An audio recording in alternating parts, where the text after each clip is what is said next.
တပူးလေးတိရထားပါနော်တပူးလေးပြိုင်မှာဖြစ်ပါတယ်ဒီကောင်လေးက10ပေါင်ပါဈေးလေးက3000ကျော်လေးပဲရှိပါတယ်ဒီကောင်လေးဆိုရင်9ပေါင်ရှိပါတယ်ဈေးလေးကတော့2000ကျော်လေးရှိပါတယ်နော်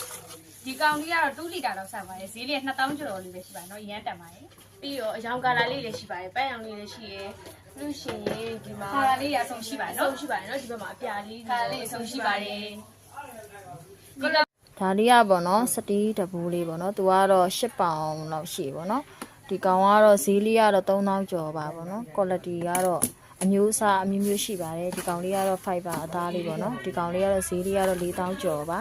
ဟိုအသား quality နည်းနည်းကွာမယ်နော်တပူးလေးတွေကျတော့ကာလာစုံရှိရယ်နော်ဒီမှာကာလာစုံလေးတွေရှိရယ်ဒီမှာ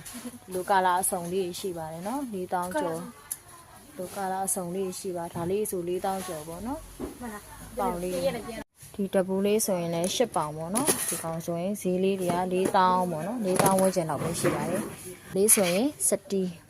နော်ဆိုင်သုံးလေးပါလေသုံးလို့ရတယ်ပေါ့နော်ဒီကောင်လေးဆိုရင်1000ကျော်ပဲရှိရနော်ဘဲနှုတ်သေးလေးနဲ့နော်1000ကျော်ပဲရှိပါတယ်တပူးလေးတွေပုံစံအစုံရှိပါတယ်